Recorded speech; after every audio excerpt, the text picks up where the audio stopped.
नमो अरिहन्ताणं नमो सिद्धाणं नमो आर्याणं नमो वज्झायाणं नमो लोये सव्यसाहुणं मङ्गलं भगवान् वीरो मङ्गलं गौतमो गणि मङ्गलं कुन्दकुन्दार्यो जैनधर्मोऽस्तु मङ्गलम् सर्वमङ्गलमाङ्गल्यं सर्वकल्याणकारकं प्रधानं सर्वधर्माणां जैनं जयतु शासनं सर्वव्यापैकचिद्रूप स्वरूपाय परात्मने सोपलब्धि प्रसिद्धाय ज्ञानानंदात्मने नमः। प्रवचन सार परमागम का परिशिष्ट शिष्य के प्रश्न के उत्तर में आचार्य देव आत्मा कैसा है ये चर्चा पहले कर रहे हैं।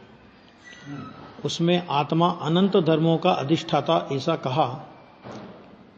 उस पर हम गुरुदेव श्री के प्रवचन पढ़ रहे थे नए प्रज्ञापन से। पेज नंबर 7 था, आज तीसरा पैरा लो इसमें से। देखो इसमें एक बहुत अच्छी बात इस में आ रही है थोड़ी इस पैराग्राफ में।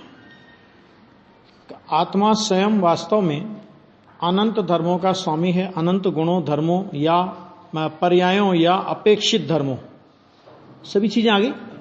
अनंत गुण आ गए, धर्म आ गए, पर्याय आ गई या अपेक्षित धर्म। अपेक्षित धर्म नित्य अनित्य एक अनेक ऐसा, इन सब का पिंड आत्मा है और उन सब धर्मों को आत्मा वास्तव में धारण करता है। आत्मा के किसी धर्म में पर की अपेक्षा आती हो, भले आती हो, परंतु उसका कोई भी गुण, पर्याय या धर्म पर के कारण से नहीं है। क्या कहा कि कोई ऐसा धर्म हो सकता है अथवा कोई ऐसी पर्याय हो सकती है कि जिसमें पर की अपेक्षा माने निमित्त की सापेक्षता आती हो, लेकिन निमित्त की सापेक्षता आने पर भी कोई भी गुण, पर्याय या धर्म पर के कारण से नहीं है। जिससे नित्य अनित्यपना या गति, स्थिति इत्यादि धर्म उसके अपने हैं और उन धर्मों को भी आत्मा ही धार रखता है। कोई काल इत्यादि निमित्तों के कारण वे धर्म नहीं हैं। अब देखो ये तो ठीक है काल इत्यादि के कारण। अब एक बहुत अच्छा विषय इन्होंने उठाया कि अशुद्धता में कर्म निमित्त है। कोई भी अशुद्धता होती है, राग की, द्वेष की, मोह की, पुण्य की, पाप की, कोई भी अशुद्धता हो तो उस अशुद्धता में कर्म का निमित्त नियम से होता है। ये बात पक्की है ना। इसलिए वह अशुद्धता कर्म के कारण होती है, कहते ऐसा नहीं है। देखो ये विक्रम संवत 2013 की बात है। गुरुदेव श्री सम्मेद शिखर गए थे संघ सहित यात्रा लेके, ठीक है ना। और उस समय वर्णी जी ईसरी में थे, गणेश प्रसाद जी वर्णी। तो एक चर्चा वहां पर चली थी। तो उसमें प्रश्न किया कि अगर गुरुदेव श्री बोलते थे ना कि विकार कर्म से नहीं होता, विकार आत्मा स्वतंत्र अपने से करता है। यदि विकार का कर्ता कर्म हो तो ऐसा संभव नहीं है। उनमें कर्ता कर्म हो, निमित्त निमित्त संबंध नहीं रहेगा कर्ता कर्म। वो सारी बातें चलती थी। तो वो लोगों की तरफ से ऐसा प्रश्न आया कि नहीं, अगर तुम विकार का कर्ता कर्म है ऐसा नहीं मानोगे ना, तो जो कर्म के बिना हो ऐसा अगर मानोगे तो विकार स्वभाव हो जाएगा, है ना। क्योंकि कर्म निमित्त के बिना जो भाव हो उसका नाम स्वभाव। तो गुरुदेव श्री ने उत्तर दिया कि वो स्वभाव ही है। क्या कहा उन्होंने? विकार है ना, तो वो विकार स्वभाव ही है। स्वभाव ही है माने उस समय की पर्याय का वो भाव है। स्वभाव का मतलब त्रिकाली स्वभाव, निर्मल स्वभाव, वो बात नहीं है। उस समय की पर्याय का वो भाव है। और वो पर्याय अपने सट कारक से, अपने कर्ता कर्म करण संप्रदान अपादान और अधिकरण से उत्पन्न होती है, किसी कर्म के कारण नहीं होती। कर्म के सट कारक कर्म में और आत्मा के सट कारक आत्मा में, और सच में तो पर्याय के सट कारक पर्याय में। तो कर्म से विकार उत्पन्न होता है ये बात तो है ही नहीं, लेकिन उन्होंने कहा कि द्रव्य गुण से भी विकार होता है। कहते ऐसा भी नहीं है, वो उस समय की पर्याय का स्वतंत्र भाव है। हाँ, ये बात ठीक है, भले ये भले ठीक है कि भाई उस जिस समय विकार होता है उस समय उधर कर्म में भी कर्म का उदय होता है, और उस समय परिणति का लक्ष्य उस कर्म के उदय की ओर होता है, लेकिन कर्म के उदय से कभी विकार नहीं होता, है ना। और बहुत सारे विद्वान भी थे उस समय वहां पे। एक फूलचंद जी, पंडित फूलचंद जी सिद्धांत शास्त्री के अलावा किसी की हिम्मत नहीं थी हां करने की इस बात के लिए। गुरुदेव बोलते प्रवचन में कहा एक फूलचंद जी हां पाड़ी। देखो ऐसा नहीं है, अशुद्धता भी अपनी ही पर्याय का धर्म है। पर्याय का धर्म है ना, पर्याय ने धारण किया उस समय उसे, उस अशुद्धता को उस पर्याय ने धारण किया। और देखो सीधी सी बात है, दो तीन चीज एक बात समझ लो कि द्रव्य गुण पर्याय सत है, द्रव्य सत गुण सत पर्याय सत सब सत का विस्तार है। 107 नंबर की गाथा प्रवचन सार की है। तो जब पर्याय सत है तो एक और पर्याय को सत भी कहो और दूसरी ओर यह भी कहो कि उसे दूसरे की अपेक्षा है, कि भाई जो सत होगा उसे दूसरे की अपेक्षा कैसे हो सकती है, और जिसे दूसरे की अपेक्षा हो तो वो सत कैसे हो सकता है। सत माने अस्तित्व, तो उस समय पर्याय में उस विकार का अस्तित्व है। कि ये जानने से क्या लाभ हुआ साहब, द्रव्य गुण से विकार नहीं, कर्म से विकार नहीं, इससे जानने से हमें क्या फायदा हुआ। कि कर्म से विकार नहीं है, क्योंकि कर्म से विकार हो तो परद्रव्य से विकार होगा, तो फिर परद्रव्य चाहेगा तो विकार का अभाव होगा। आ गया, फिर तो विकार का अभाव करना परद्रव्य के अधीन हो गया, आपके अधीन नहीं रहा। क्यों नहीं रहा आपके अधीन, क्योंकि विकार तो कर्म से होता है। तो विकार का अभाव आप, और द्रव्य गुण से यदि द्रव्य गुण में से यदि विकार होता हो तो फिर विकार के अभाव का कारण कौन रहेगा। भाई द्रव्य गुण से तो विकार होने लगा, है ना। तो जिस समय पर्याय में विकार है उसी समय द्रव्य गुण की शुद्धता अनिवार्य है। तब तो आप ये कह सकते हो कि ये विकार है, नहीं तो विकार कैसे कहा आपने। द्रव्य गुण यदि शुद्ध नहीं होवे उसी समय, तो आपने किसके साथ मिलान करके कहा कि यह अशुद्धता है। द्रव्य गुण अगर शुद्धता ना हो, द्रव्य गुण यदि शुद्ध ना हो, तो ये पर्याय अशुद्ध है, ये किसके साथ मिलान किया आपने। एक पॉइंट। और यदि द्रव्य गुण से विकार होता है तो फिर विकार नहीं होने का कारण क्या होना चाहिए। द्रव्य गुण से तो विकार होने लगा, तो फिर विकार नहीं होने का कारण क्या होना चाहिए, फिर यह प्रश्न खड़ा होगा, है ना। इसलिए वो कहते हैं कि ना तो विकार किसी आत्मा के द्रव्य गुण में से होता है और ना विकार पर में से होता है। मतलब पर से विकार हो तो विकार के अभाव का कभी प्रसंग नहीं आएगा, क्योंकि पर तो विश्व में सदैव विद्यमान रहेगा। आप सारे द्रव्यों को, आप अकेले लोकाकाश में रहो और आप ये कहो कि नहीं मुझे विकार का अभाव करना है जी, मुझे राग का अभाव करना है, तो सारे जितने भी परद्रव्य है वो सब अलोकाकाश में चले जाओ। ये तो हो नहीं सकता, है ना। तो होता क्या है कि पर लक्ष्य से विकार होता है, पर से नहीं। और पर लक्ष्य, तो ये जो लक्ष्य है ये पर लक्ष्य पर नहीं कराता, वर्तमान पर्याय स्वयं पर का लक्ष्य करती है। इसलिए एक शब्द आता है समय सार में, पर से नहीं पर संग एव। विकार का कारण क्या है, तो उन्होंने कहा कि पर संग एव। और यदि द्रव्य गुण विकार का कारण हो तो फिर विकार के अभाव का कारण क्या होगा, ये बता दो पहले। तो फिर विकार कैसे होता है। गुरुदेव श्री से प्रश्न किया, ऐसे 320 गाथा के प्रवचन में प्रश्न किया कि साहब आप कहते हो कि ये विकार पर से नहीं होता, ये विकार द्रव्य गुण में से नहीं होता, लेकिन पर्याय में विकार तो है, तो ये विकार होता कहां से है। तो उन्होंने कहा कि विकार अद्धर से होता है। अद्धर से होता है माने जिसका कोई कारण नहीं है, अज्ञान ही जिसका कारण है। तू अपने स्वभाव को भूला, इसी का नाम विकार है बस। अब अपने स्वभाव को भूलने में स्वभाव कारण है कि पर कारण है। अपन किसी चीज को भूल गए, अपन मान लो कोई अपन ने सोने का कोई जेवर है, और वो जेवर अपना है और अपन रख करके भूल गए, तो भूलने का कारण जेवर है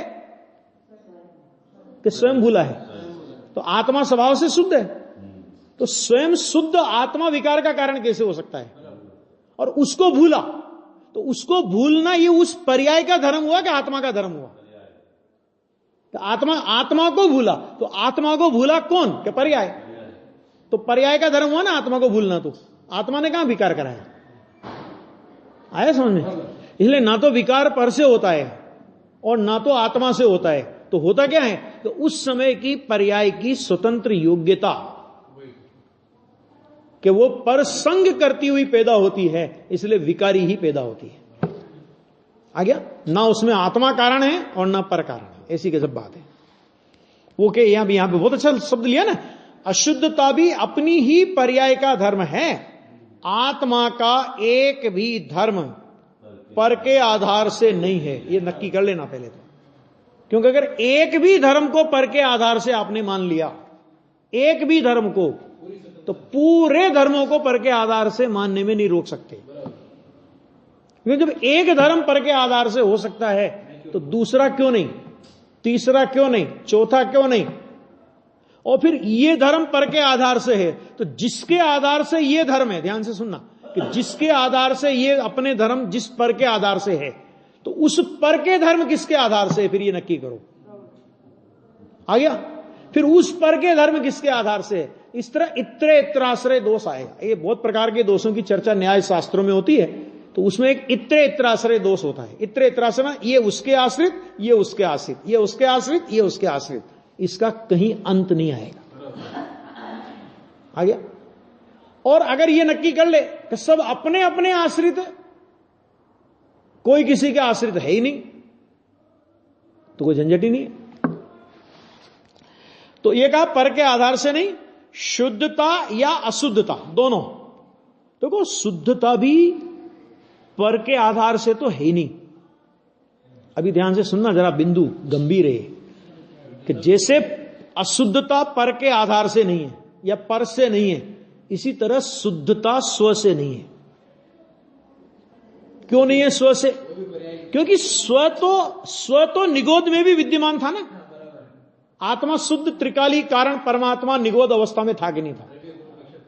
द्रव्य और गुण त्रिकाल शुद्ध हैं, तो निगोद अवस्था में भी शुद्ध थे कि नहीं थे?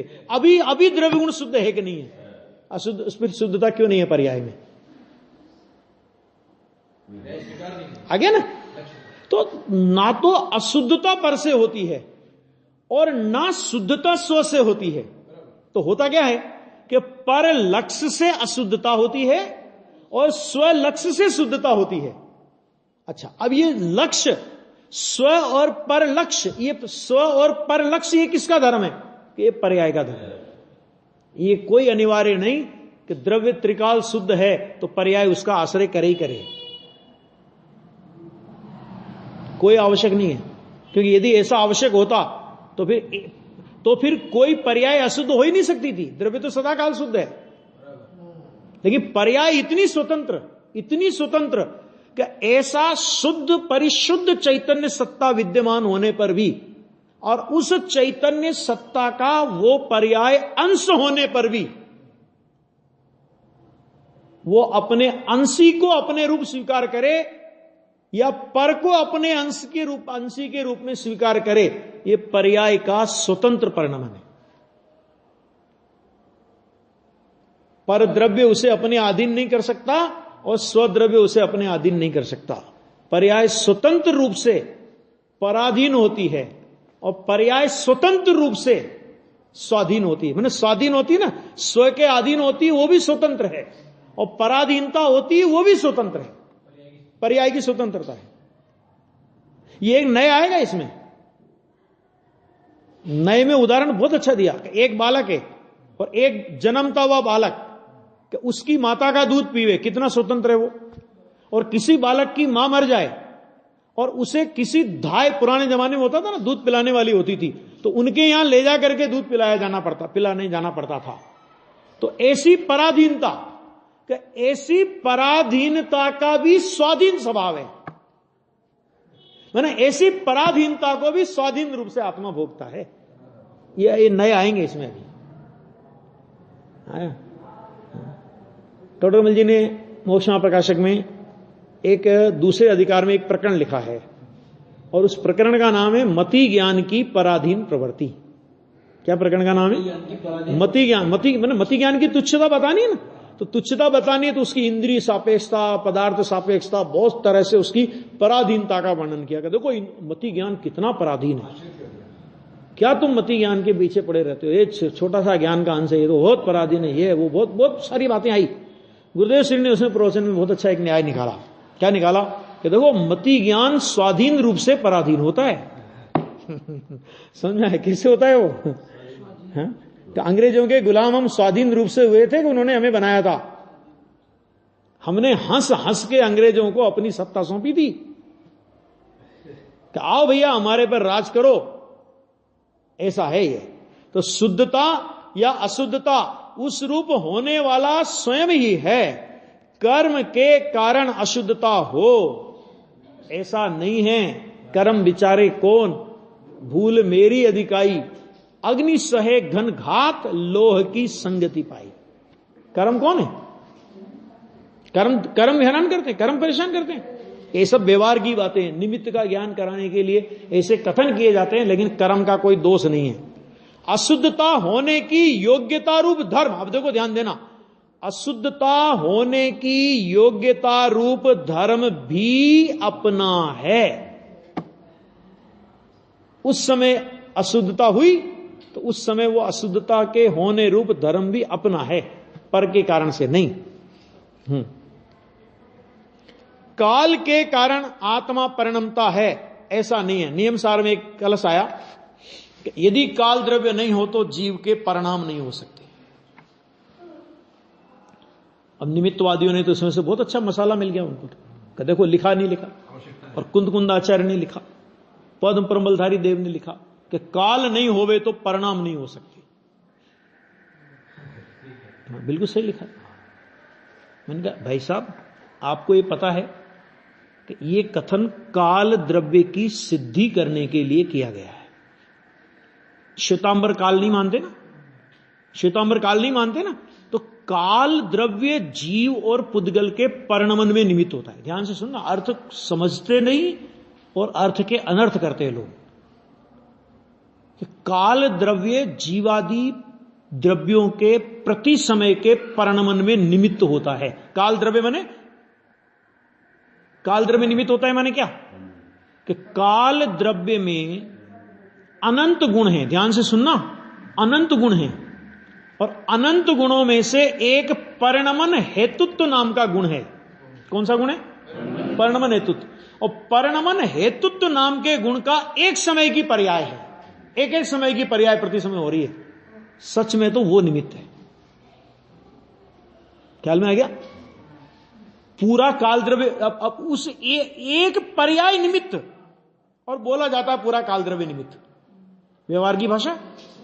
अब ध्यान से सुनना, अभी ये कह रहे हैं कि देखो एक नियम क्या है कि जिस जीवादि 6 द्रव्यों के परिणमन होते हैं, हर समय परिणमन होता है, और हर समय के परिणमन में काल द्रव्य का परिणमन मन गति, काल द्रव्य के वर्तना हेतुत्व गुण की पर्याय रूप परिणमन, उसका भी जो प्रति समय की पर्याय है ना, कि वो उसमें निमित्त होती है। मोटे तौर पे समझ लो काल द्रव्य निमित्त होता है। ठीक है? अगर नियम क्या है कि जहां उपादान होता है, जहां समर्थ उपादान मैंने तत्समय की योग्यता रूप उपादान को समर्थ उपादान कहते हैं। ख्याल में आ गया नहीं आ गया? तो वो जो समर्थ उपादान जहां पर होता है, वहां पर उसके अनुकूल निमित्त होता ही होता है। निमित्त ना हो ऐसा नहीं होता, और निमित्त से उपादान में कार्य हो ऐसा भी नहीं होता। लेकिन निमित्त ना हो तो, कि निमित्त ना हो तो यह बात बताते हैं कि उस समय उस प्रकार का समर्थ उपादान भी नहीं है। क्यों नहीं है? क्योंकि निमित्त और उपादान की, समर्थ उपादान और निमित्त की ऐसी संधि है कि जहां वो उपादान होगा वहां उसके अनुकूल वो निमित्त होगा ही होगा। तो चाहे आप उपादान की ओर से निमित्त की बात बोलो कि जहां उपादान होगा वहां निमित्त होगा ही। अब इसी बात को उल्टा कर दो कि जहां निमित्त होगा वहां उपादान होगा ही। क्यों? घबराने की जरूरत नहीं है। क्यों? क्योंकि कार्य के काल में उसको निमित्त संज्ञा है। कार्य नहीं हो तो उसे निमित्त संज्ञा ही नहीं। तो अगर उनने कहा कि काल द्रव्य नहीं है, तो उनने कहा कि जीव पुद्गलों के परिणाम नहीं है। क्या मतलब इसका? कि निमित्त नहीं है तो वहां नैमित्तिक भी नहीं है, क्योंकि निमित्त नैमित्तिक का समकाल है। निमित्त से होता ये कहां सिद्ध हुआ इसमें? वहां तो यह बताया कि भाई साहब निमित्त के काल में नैमित्तिक होगा, और नैमित्तिक ना हो तो निमित्त भी नहीं कहलाएगा, क्योंकि नैमित्तिक के बिना निमित्त किसका? और निमित्त ना हो तो नैमित्तिक भी नहीं हो सकता। आगे समझ? क्यों? क्योंकि ये व्यवस्था ही है। उपादान जहां कार्य रूप परिणमन करे वहां उसके अनुकूल निमित्त होता ही होता है। एक समय इधर से उधर दोनों में नहीं होता, क्योंकि काल प्रत्याशक्ति को जैन दर्शन स्वीकार करता है। निमित्त और उपादान की काल प्रत्याशक्ति, इसीलिए समर्थ उपादान शब्द का प्रयोग किया मैंने। त्रिकाली उपादान वो समर्थ उपादान नहीं है। त्रिकाली उपादान केवल यह बताता है कि इसमें से कार्य आएगा, वो समर्थ उपादान नहीं है। अनंतर पूर्व क्षणवर्ती पर्याय वो अभाव रूप कारण है, वो समर्थ उपादान नहीं है। समर्थ उपादान है तत्समय की योग्यता, और उधर तत्समय की योग्यता होती है, और उधर उस जिस पदार्थ में निमित्त होने की योग्यता उस समय इधर उपादान में जिसको अपन कार्य बना रहे हैं वो समर्थ उपादान रूप तत्समय की योग्यता, और उधर वो पर्याय कि जिसको इस कार्य में निमित्त होना है। इन दोनों का समकाल है। क्यों समकाल है? क्योंकि भाई साहब इसकी अपेक्षा से वो पर्याय निमित्त है, लेकिन उस पर्याय की अपेक्षा से ये निमित्त है। दोनों एक दूसरे को परस्पर निमित्त है, और दोनों एक दूसरे के लिए परस्पर नैमित्तिक है। अब इतना गजब का तो संबंध है। कभी कभी लगता है कि कितनी सुंदर कारण कार्य व्यवस्था है जैन दर्शन की, है ना? नहीं पहुंच पाए। लिखा नहीं लिखा। लिखा तो उसका अर्थ तो समझो, क्या लिखा, क्यों लिखा, है कि नहीं? तो वो कह रहे कि आत्मा परिणमता है, ऐसा नहीं है। परिणमने का धर्म अपना है। धर्मास्ति काय के कारण आत्मा गति करता है, ऐसा नहीं है। अभी अपने को धर्मास्ति काय निमित्त है कि नहीं? सोच ले आराम से। है? मोटे तौर पे बात करें, ऐसे तो देखो प्रदेशों में हलन चलन हो रहा है ना, तो मोटे तौर पे अगर अपन विचार का भी एक जगह बैठे ना अपन, धर्मास्ति काय निमित्त नहीं है। धर्मास्ति काय की सत्ता तो है जगत में, और जगत में धर्मास्ति काय की सत्ता होने के साथ ही उसका प्रति समय परिणमन भी है, और प्रति समय का परिणमन जो जीव और पुद्गल गमन कर रहे हैं उनको निमित्त भी है, लेकिन हमें निमित्त नहीं। क्यों? हम बैठे हैं इस सब। सिद्ध भगवान को धर्मास्ति काय अब अनंत काल तक कभी निमित्त नहीं होगा। क्यों नहीं होगा भाई साहब? क्योंकि सिद्धालय में कभी जगह की कमी नहीं पड़ेगी। सिद्ध भगवान कहे भाई थोड़े सरको हम भी आगे, हमें बैठने तो बोले आदमी। ऐसा होगा क्या? नहीं होगा ना। तो सिद्ध भगवान को कभी धर्मास्ति काय निमित्त नहीं होगा। अब पहले समय में धर्मास्ति काय निमित्त है, गए सिद्धालय में स्थिर हो गए, अब वहां अनंत काल तक अधर्मास्ति काय का निमित्त बनेगा। अब यहां ध्यान से सुनना, तो वो अनंत काल तक धर्मास्ति काय निमित्त बनेगा, तो अनंत काल तक वह धर्मास्ति काय का परिणमन नहीं है। उधर सिद्ध भगवान की हर समय स्थिर स्थिर स्थिर स्थिर स्थिर स्थिर स्थिर स्थिर स्थिर परिणमन, क्रियावती शक्ति है ना, तो क्रियावती शक्ति का हर समय परिणमन हो रहा है कि नहीं हो रहा? अब सिद्ध भगवान को जैसे ज्ञान गुण में अनंत काल तक केवल ज्ञान परिणमन चलेगा, इसी तरह उनके क्रियावती शक्ति नाम के गुण में अनंत काल तक स्थिर स्थिर स्थिर स्थिर स्थिर परिणमन चलेगा। और हर समय का स्थिर परिणमन अलग अलग है, ये ध्यान देना। वैसा का वैसा होने पर भी वह का वह नहीं है, आ गया? इसी तरह उनको अधर्मास्ति काय का अधर्मास्ति काय भी हर समय निमित्त हो रहा है, लेकिन हर समय का अधर्मास्ति काय अधर्मास्ति काय का मतलब क्या, कि वो जो काल में बताया था अभी, अधर्मास्ति काय में अनंत गुण, अनंत गुणों में एक स्थिति हेतुत्व नाम का गुण, स्थिति हेतुत्व नाम के गुण का एक एक समय का परिणाम, सच में वो निमित्त है। और बोला जाता है अधर्मास्ति काय निमित्त है। क्यों इतनी डिटेल में कौन जाए कि अधर्मास्ति काय में एक ये गुण है और उसका ये परिणमन है ना। तो उस परिणमन को गुण में मिलाया और गुण को द्रव्य में मिला करके सीधा द्रव्य को ही निमित्त कह दिया। नहीं तो द्रव्य निमित्त होता ही नहीं कभी। निमित्त निमित्त संबंध तो पर्याय में होता है, क्योंकि द्रव्य निमित्त हो तो नित्य निमित्त बने का प्रसंग आएगा। आगे ये सब जैन दर्शन के रहस्य हैं, वो यहां पे कह रहे हैं। देखो, आत्मा गति करता है ऐसा नहीं, धर्मास्ति काय के कारण आत्मा गति करता है ऐसा नहीं, गति करने रूप धर्म स्वयं का है तथा अधर्मास्ति काय के कारण आत्मा स्थिति को प्राप्त होता है ऐसा नहीं, स्थिर रहने रूप भी उसका स्वयं का ही है, धर्म भी उसका स्वयं का ही है ना। इस प्रकार अपने समस्त धर्मों का स्वामी आत्मा स्वयं ही है, इन्हीं पर से कुछ भी संबंध नहीं। इतना यहां पे समझ लेना बस। काल इत्यादि दूसरे निमित्त जगत में भले हो, परंतु आत्मा में धर्म कहीं निमित्त के आधार से नहीं है। धर्म तो आत्मद्रव्य के ही आधार से है। धर्म माने यहां वो धारण किए हुए धर्म की बात है। हालांकि मोक्ष मार्ग की भी बात ले हुए तो मोक्ष मार्ग का धर्म भी किसी पर के आधार से नहीं, लेकिन यहां वो धारण किए धर्म की बात है।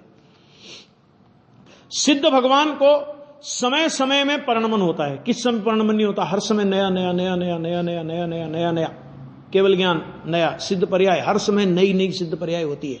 तो हर समय परिणमन होता है और उनका वह परिणमन धर्म कहीं काल द्रव्य के अधीन नहीं, काल द्रव्य के अधीन है उनका धर्म, परंतु परिणमन होने का वह आत्मा का अपना अनादि अनंत धर्म है। इस प्रकार प्रत्येक आत्मा स्वयं अपने अनंत धर्मों का स्वामी है। आ गया? अब ये अनंत धर्मों की चर्चा करी और फिर उस शुद्ध ज्ञान प्रमाण की भी चर्चा हो गई। ये तो अपने बता चुके थे। इसके बाद एक पैरा छोड़ दो, ये कोई बात नहीं है।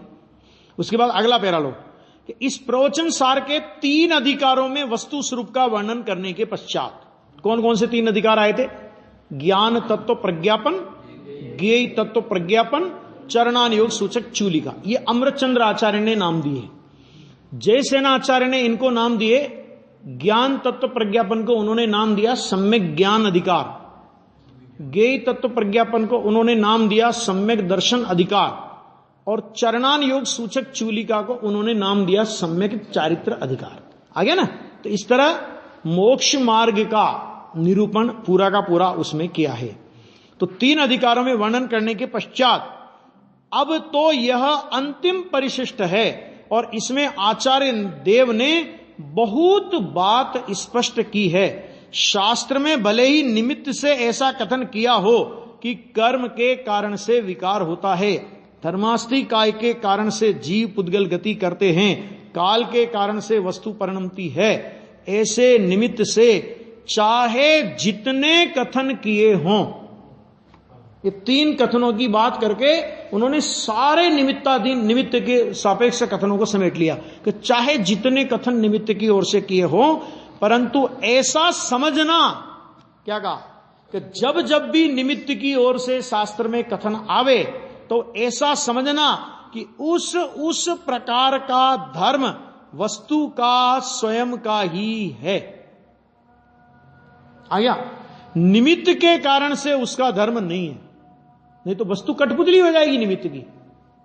और निमित्त भी तो वस्तु है ना, जिसको हम आत्मा की अपेक्षा से निमित्त कह रहे हैं। माने एक वस्तु की अपेक्षा से जिस दूसरी वस्तु को हम निमित्त कह रहे हैं, तो जिसको हम निमित्त कह रहे हैं वो वस्तु स्वयं की अपेक्षा से क्या है? स्वयं की अपेक्षा से तो उपादान है ना। तो निमित्त नाम की कोई चीज जगत में बताओ, कोई ऐसी चीज बताओ कि जो निमित्त ही हो और उपादान नहीं हो गए। बोलो कि भाई साहब दूसरों के लिए निमित्त हो सकती है लेकिन स्वयं के लिए उपादान है वो। इसका मतलब क्या हुआ कि हर वस्तु उपादान है, इस बात से आप इनकार नहीं कर सकते, लेकिन हर वस्तु हर के लिए निमित्त है ऐसा नहीं है। निमित्त तो हर वस्तु है, ये भी ध्यान से सुनना। अभी एक न्याय है इसमें कि निमित्त तो हर वस्तु है। क्यों, कैसे हर वस्तु निमित्त है? केवल ज्ञान में कौन सी वस्तु अपने द्रव्य गुण पर्याय सहित जानने में नहीं आती? आती है। तो केवल ज्ञान में सारी वस्तुएं निमित्त है। आ गया। लेकिन ये वस्तु निमित्त ही हो और उपादान ना हो, अथवा ये निमित्त हो तो सबके लिए निमित्त हो, ऐसा बताओ कोई पदार्थ कि धर्म द्रव्य निमित्त है, सबके लिए निमित्त है? धर्म अधर्म आकाश काल, धर्म अधर्म आकाश काल, इन चार द्रव्यों के लिए निमित्त है वो? ऐसे समझ लगा ना। इस तरह से सोचो इस विषय को। कारण कार्य तो इतना स्पष्ट है जैन दर्शन का कि कहीं भी पर का कर्ता पर, एक का कर्ता दूसरा, कि इस बात के लिए कहीं स्थान ही नहीं है। आगे समझ में, निमित्त के कारण उसका धर्म नहीं है। किसी वस्तु का धर्म, किसी वस्तु का कोई धर्म दूसरी वस्तु के कारण नहीं होता। प्रत्येक वस्तु स्वयं ही अपने अनंत धर्मों वाली है। कमी नहीं है ना, सबके पास धर्म है पूरे पूरे। प्रत्येक आत्मा स्वयं अपने अनंत धर्मों का स्वामी है। अहो, आचार्य देव ने संक्षिप्त कथन में बहुत रहस्य भर दिया है। श्रीमद जी बोलते थे, ज्ञानी के एक एक वचन में अनंत अनंत आगम रहा हुआ है। उनकी एक जिनवाणी की स्तुति है, अनंत अनंत भग भंग भाव से भरेली वाणी। तो उसमें लिया कि जब हम उसका माप करने जाते हैं ना, कि अपना बुद्धि का माप ख्याल में आ जाता है कि अपनी कितनी है। समझ में आया कि नहीं है? ऐसा है कि यहां थोड़े से धर्मों का वर्णन किया है, वह भी थोड़ा लिखा बहुत जानना। देखो, गुरुदेव श्री ने 47 शक्तियों के जब प्रवचन किए तो एक बहुत अच्छी बात उसमें आई। वो एक बात घटित करते थे कि एक शक्ति दूसरी शक्ति रूप नहीं है, लेकिन एक शक्ति का रूप अनंत शक्तियों में है। ऐसा बोलते ना कई बार। तो गुरुदेव ने एक बहुत अच्छा लिया, सर्वज्ञत्व शक्ति की बात आई, या एक ऐसी शक्ति की बात आई। तो उनने कहा कि भाई यहां तक हमने विचार किया था कि यहां रूप ऐसे रूप घटित हो जाएगा, इसमें ऐसे रूप घटित हो जाएगा, लेकिन इसमें कैसे रूप घटित होगा? तो गुरुदेव भरी सभा में बोले, घणों विचार करे, मतलब बहुत विचार किया, लेकिन मगज काम करता नहीं है। समझ में आ गया? मगज काम नहीं करता। भाई कैसे होगा? लेकिन है, कुछ है, लेकिन मगज काम करता नहीं। कैसे? कितनी गंभीरता एक एक शक्ति में, एक एक नए में भाषित होती थी, है ना। ये मैं इसलिए लिखा हमने, ये थोड़ा लिखा बहुत जानना। बाबूजी एक बात बोलते थे, जब 47 शक्तियों की इनका बात चलती थी ना, तो किसी ने ले लिया होगा 47 नए, या किसी ने सभा में ले लिया। तो बाबूजी ने बोला उनसे कि भाई साहब, 47 नए और 47 शक्तियां, इनका रहस्य खोलने की सामर्थ्य गुरुदेव के अलावा नहीं है किसी में। इसलिए अगर ये लेते हो ना, तो गुरुदेव के प्रवचनों के आधार पर लिया करो। कोई भी 47 शक्ति सादा ऐसे इतनी हल्की फुल्की करके लोग ले लेते हैं, क्योंकि एक एक शक्ति में, एक एक नए में कितना रहस्य है। वो विचक्षणता उन्हीं के पास थी। वो बोलते थे कि हम भी नहीं लेते बिना गुरुदेव के प्रवचन के आधार पे। ऐसा थोड़ा लिखा बहुत जानना, ऐसा कब कहलाए? कब कहलाए ऐसा? कि कुछ भी लिखा ही न हो तो ऐसा नहीं कहा जा सकता। कुछ भी नहीं लिखा हो और फिर कहेगा थोड़ा लिखा बहुत जानना, कि थोड़ा लिख तो सही। ख्याल में है कि नहीं है?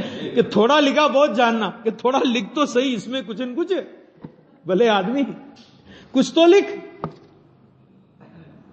कुछ लिखा ही नहीं, थोड़ा लिखा बहुत जानना, ये कहां का न्याय हुआ, है ना? हाँ, तो थोड़ी सी मुद्दे की बाबत लिखी हो, कितना बढ़िया रहस्य देखो, थोड़ी सी मुद्दे की बाबत लिखी हो और तो फिर थोड़ा लिखा बहुत जानना ऐसा कहा जाता है। अब लिखा कुछ हो ही नहीं, क्यों जी? एक बात बताओ, परीक्षा में 0 नंबर किसको मिलेगा? खाली कॉपी को भी 0 नंबर भी नहीं मिलेगा। अरे जिसने भले ही गलत लिखा हो लेकिन लिखा तो हो, तब 0 मिलेगा, नहीं तो 0 भी क्यों देगा वो? जिस लड़के ने अपनी कॉपी में रोल नंबर नहीं लिखा, और तो छोड़ो रोल नंबर नहीं लिखा, और वो रिजल्ट आया कि मेरे कितने नंबर आए, कि तेरी कॉपी, कि मैंने तो कुछ लिखा ही नहीं, बिल्कुल शुद्ध कॉपी रखी थी, है ना? रोल नंबर तक नहीं लिखा था कि भाई साहब हमें भी कुछ पता नहीं था, तो हमने सोचा ये कॉपी काम आएगी अगली परीक्षा में, है ना? 0 के लिए भी कुछ लिखना तो जरूरी है ना, भले तो रोल नंबर लिख के आ जाओ। थोड़ी लिखी बहुत जानना, ऐसा ही नहीं है, कुछ लिखा हो। तो यहां पे क्या आचार्य क्या कह रहे हैं कि थोड़ी सी मुद्दे की बाबत लिखी हो तो फिर थोड़ा लिखा बहुत जानना कहा जाता है। इसी प्रकार यहां आत्मा के अनंत धर्म हैं, अनंत है। वैसे तो देखो जैसे 47 शक्तियां हैं ना, तो 47 शक्तियां तो अमृतचंद्र आचार्य ने निकाली शास्त्र में से। उनने कहा कि अनंत शक्तियां हैं, तो क्या अनंत बताओ? कि अनंत कहां बता सकते हैं, कुछ बताओ। तो नमूने के रूप में 47 शक्तियां निकाली। फिर बाद में जब गुरुदेव श्री स्वाध्याय करते थे, अलग अलग ग्रंथों की स्वाध्याय करते थे और भी ग्रंथों की, तो उन्होंने उन शास्त्रों के आधार पर आत्मा की 53 शक्तियां और निकाली। वो है नाम है उन 53 शक्तियों के जो गुरुदेव ने शास्त्रों में से निकाली, और प्रमाण के साथ कि ये शास्त्र में यहां से निकाली, ये शास्त्र में यहां से निकाली। और उनमें से लगभग 33 शक्तियों पर गुरुदेव श्री के प्रवचन है। जो 47 शक्तियां तो है ही, उसके अलावा जो 33 निकाली, उनमें से 33 शक्तियों पर या 37 शक्तियों पर गुरुदेव ने प्रवचन भी किए। शास्त्र है ना, ये तो समुद्र है, जितना गोता खाओगे इसमें से उतना निकलेगा, है ना? आचार्य भगवान ने ये तो कहा ही नहीं कि तो हमने 47 निकाली तो तुम्हारे निकालने पर स्टे ऑर्डर है। उनने तो ये कहा कि अनंत है। अब हम अनंत में से 47 की बात कर रहे हैं, है ना? अब उसमें से गुरुदेव ने 53 निकाली, तो उन 53 में भी उनका विवेचन अगर सुनो तो लगता है कि कितनी गंभीरता है। अब गुरुदेव की नकल करके आजकल हर कोई शक्तियां निकालने की कोशिश कर रहा है। देखो मैंने भी इतनी शक्तियां निकाली, मैंने कहा तेरी शक्तियों में तो कोई शक्ति नहीं है,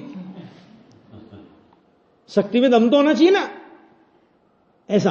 तो ये कह रहे हैं यहां पे कि उसमें कितने ही मुद्दे की रकम आचार्य देव ने वर्णन किए हैं, और उन प्रयोजन भूत धर्मों को जानकर फिर क्या करना? ऐसे दूसरे अनंत धर्म सर्वज्ञ देव ने जाने तदनुसार है। इसका नाम है थोड़ा लिखा बहुत जानना।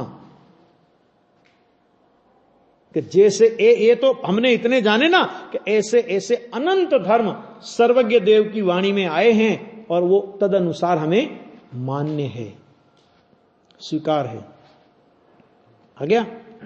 ऐसी प्रतीति करे तो वह बराबर है, परंतु आत्मा क्या है और उसके धर्म क्या, वह कुछ भी जाने नहीं, प्रयोजनभूत वस्तु का निर्णय करे नहीं। बुद्धि कहां लगाए? आप प्रयोजनभूत में माथा मारे। प्रयोजनभूत का जिंदगी कितनी अपनी, जिंदगी छोटी है। तो भाई जैसे अपने पास क्या होता है कि कम पूंजी हो अपने पास, ठीक है ना? तो कम पूंजी हो तो फर्नीचर में पहले खर्च करना कि माल लाना दुकान पे। अरे साहब उनके यहां तो उस सेठ जी की दुकान पे तो इतना बड़ा फर्नीचर है कि जितनी तेरी पूंजी है ना उससे 4 गुनी तो उनके यहां पे मोटरसाइकिलें गाड़ियां पड़ी है। तो उनकी बराबरी क्यों कर रहा है? तेरे पास अगर पूंजी कम है तो उस पूंजी को पहले व्यापार में लगा और उससे कमाई करके फिर फर्नीचर वगैरह तेरे को जो सजावट करनी करे ना। अब सजावट पहले करने लग गया और सजावट में पूंजी खत्म हो गई। अब सजावट को लेके बैठा रहा दुकान में, क्या क्या करेगा? तो प्रयोजनभूत का निर्णय तो करे नहीं और अप्रयोजनभूत में बुद्धि का व्यवसाय लगावे। और देखो हमको इतना आता, हमको करना नहीं भी आता, हमको चढ़ना नहीं भी आता, हमको 63 सलाखा के चक्रवर्ती का कितना वैभव होता है, बलदेव का कितना वैभव होता है, फलाने का कितना वैभव होता है। मैंने कहा उनका जितना भी वैभव होता है तेरे को झाड़ू निकालने की नौकरी नहीं मिलेगी वहां। क्या कहा? झाड़ू निकालने की नौकरी नहीं मिलेगी वहां पे तेरे को। तुझे अपने आत्मा के वैभव की अधिकता क्यों नहीं भाषित होती? चक्रवर्ती का वैभव देख करके मुंह में पानी क्यों आता है? अप्रयोजनभूत में व्यवसाय है। इसका नाम क्या है? अप्रयोजनभूत में व्यवसाय और प्रयोजनभूत की उपेक्षा। चक्रवर्ती का हित मैं सबका बता सकता हूं, तू अपना बता ले। सबका तो अभी नहीं भी आएगा तेरे को तो तेरा समय दर्शन नहीं रुकेगा उससे। केवल ज्ञान में सब जान लिया, ज्यादा चक्कर में नहीं पड़ा। ये कह रहे हैं यहां पे कि प्रयोजनभूत वस्तु का निर्णय करे नहीं और भगवान ने कहा वह सत्य ऐसा मात्र ऊपर ऊपर से मान ले। हम तो भगवान की मानते हैं जी। प्रयोजनभूत वस्तु का निर्णय करने के बाद विशेष ज्ञान का उगाड़ ना हो, विशेष जानने की क्षमता ना हो और भगवान ने कहा वो हमें प्रमाण है, ये तेरा स्वीकार है। लेकिन प्रयोजनभूत वस्तु का निर्णय ना करे और खाली दिखाने के लिए बोले हम तो भगवान की बात प्रमाणिक है हमको तो। क्योंकि अंजन चोर को भी रिद्धि सिद्ध हो गई थी। आणम ताणम कछु न जानम सेठ वचन प्रमाणम, उसको भी आकाशगामिनी विद्या सिद्ध हो गई थी। तो उसको हो गई थी लेकिन तुझे नहीं होगी क्योंकि उसको सच में नहीं आता था। ध्यान से सुनना, उसको सच में नहीं आता था। और तेरा जो व्यवसाय है ना वो अप्रयोजनभूत में तो लगता है और प्रयोजनभूत निर्णय की बात आती है तो आनम ताणम कछु न जानम भगवान वचन प्रमाणम के ये नहीं चलेगा। हाँ तेरे को अप्रयोजन देखो क्या कहा, वो तो तुष्मास भिन्न वालों को केवल ज्ञान हो गया था। कहां हो गया था? हो जाएगा। क्यों? क्योंकि उनको तुष्मास भिन्नम भी नहीं आता था। तो उनको दुनियादारी की दूसरी चीजें भी नहीं आती थी। तो दुनियादारी में चतुर है और यहां कहता है तुष्मास भिन्न वालों को केवल ज्ञान हो गया कि नहीं हो गया? बताओ। देखो भाई ये उदाहरण उस आत्मा की शक्ति की महिमा लाने के लिए है। इससे प्रमाद पोषण का कर्तव्य नहीं है ना। अंजन चोर का उदाहरण आया कि उसको नहीं आता था तो हम क्या करें, हम भी ऐसे ही कर ले तो हो जाएगा हमारा काम। कौन से मुनि वो अभी तुष्मास भिन्न वाले शिवभूति मुनि, हो जाएगा ना।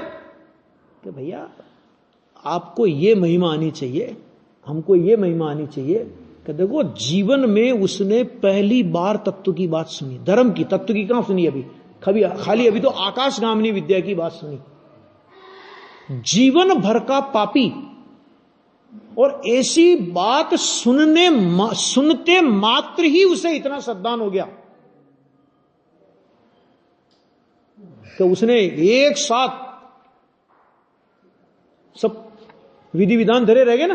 ये पंडित लोग यूं उंगली रखो, यूं करो, ऐसे करो, ऐसे करो, यूं कर दिया तो यूं कर दिया, क्या है ये सब? वो सारे विधान तो धरे रह गए उसके, विद्या सिद्ध हो गई उसको। तो उससे महिमा क्या आनी चाहिए कि देखो ये जैन दर्शन कितना गजब का दर्शन है कि अनादि से पापी जीव, ये तो इसी भाव का पापी था लेकिन अनादि का पापी जीव भी हो और यदि ये वो इस वस्तु तत्व को स्वीकार करे अगले क्षण में धर्मात्मा हो सकता। इसका मतलब क्या हुआ कि ये जो जितने भी पाप रूप परिणाम थे वो तो गए, प्रागभाव हो गया सबका। और भगवान आत्मा तो नित्यानंद है, जिस समय देखेगा उसी समय तेरा काम हो जाएगा। तो उससे उस चैतन्य की महिमा आनी चाहिए। ज्ञान का उगाड़ का मद चढ़ता हो किसी को तो उसे शिवभूति का उदाहरण याद आना चाहिए। ये शिवभूति का उदाहरण अप्रयोजन भूत में व्यवसाय करे और प्रयोजन भूत का निर्णय नहीं करे इसके लिए नहीं है। लेकिन ज्ञान का अगर तुझे मद चढ़ गया हो तो कहते हैं कि भाई तेरा इतना ज्ञान का उगाड़ भी अगर आत्मा को नहीं साध सका, इस ज्ञान के उगाड़ की कोई कीमत नहीं है। क्योंकि ज्ञान का उगाड़ नहीं होने पर भी शिवभूति मुनिराज ने प्रयोजनभूत तत्व का निर्णय करके अपना काम कर लिया। बस समझ में आ गया नहीं आ गया? तो ये तो सब अपने विपरीतताओं को गलाने के लिए ये सब उदाहरण है भैया, समझ में आ गया? तो यहां पे कहे कि ऐसा ऊपर ऊपर से मान ले, इससे स्वयं को कुछ लाभ नहीं होता, है ना? मतलब वो दूसरों को कह सकता है लेकिन खुद को उससे कुछ लाभ नहीं होगा, खुद को लाभ नहीं होगा, अपने को धोखा देना है वो, सीधी बात ये है। शेष चर्चा कल आएगी।